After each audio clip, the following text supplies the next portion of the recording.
Yes. My name is Shu Si and my medal number is 33474613.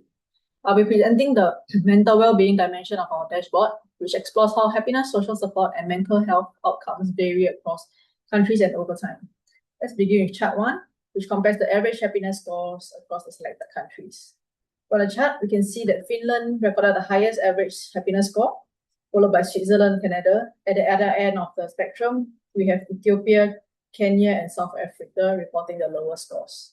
More broadly, countries in Europe and Oceania generally achieved higher happiness scores than countries in Africa. This suggests that mental well-being differs considerably across regions and is influenced by many interconnected factors, including healthcare, social support, economic stability, and overall quality of life. Based on these findings, governments can benchmark their country's performance against higher-ranking nations and adopt evidence-based policies to improve well-being. At the organizational level, employers can also contribute by promoting flexible work arrangements, mental health awareness programs, and supportive workplace environments, which can improve both employee well-being and productivity. Moving on to chart 2, this chart examines happiness scores by region from 2015 to 2019. As you hover across, you can see the scores for each region. One interesting observation is that the regional ranking remained remarkably consistent throughout the 5-year period. Oceania consistently recorded the highest happiness scores, followed by North America and Europe, while Africa remained the lowest. Although there were small year-to-year fluctuations, the overall pattern changed very little. This tells us that improvements in population well-being are usually gradual rather than immediate. Long-term investments in healthcare, education, economic opportunities, and social support are likely to have a greater impact than short-term initiatives. The chart also provides policymakers and international organizations with a useful benchmark for monitoring progress over time. Next, the chart 3 is a scatter plot that explores the relationship between the psychiatrist's availability and the suicide rates across different countries. Overall, the results show that simply having more psychiatrists does not automatically lead to lower suicide rates, with Europe being the only region showing a slight negative relationship.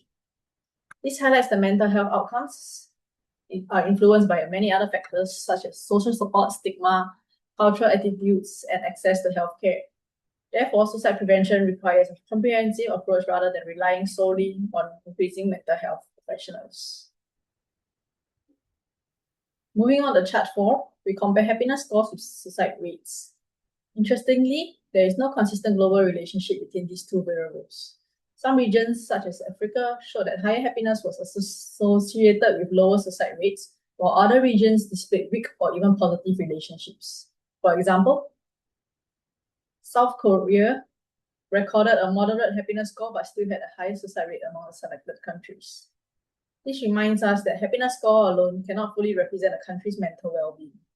Policymakers should therefore consider multiple indicators, including mental health, access, social support, and socio-economic conditions when designing mental health policies.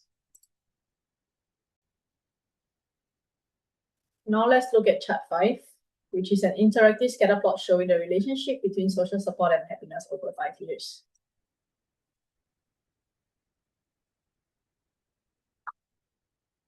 Across Europe, North America, South America, and Oceania, stronger social support was consistently associated with higher happiness levels.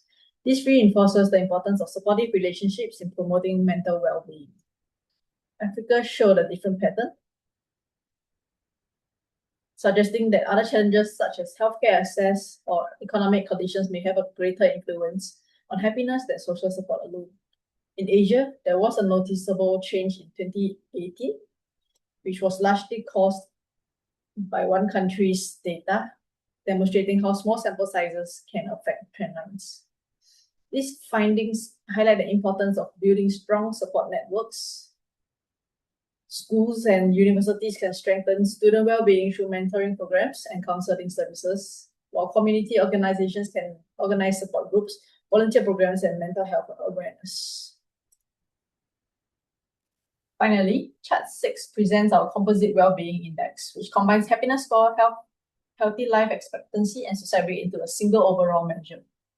Unlike the first chart, which focused only on happiness, this index provides a more balanced picture of well-being by incorporating both physical and mental health indicators.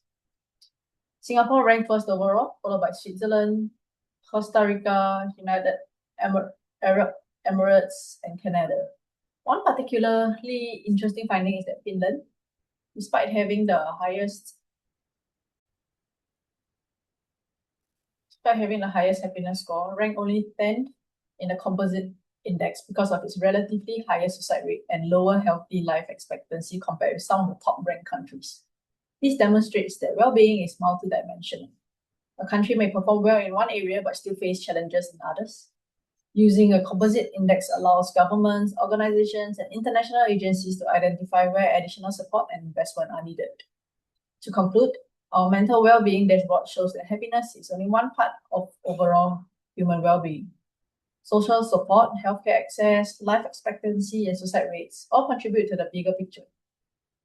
By combining multiple indicators rather than relying on a single measure, we gain a more comprehensive understanding of mental well-being across different countries and different regions.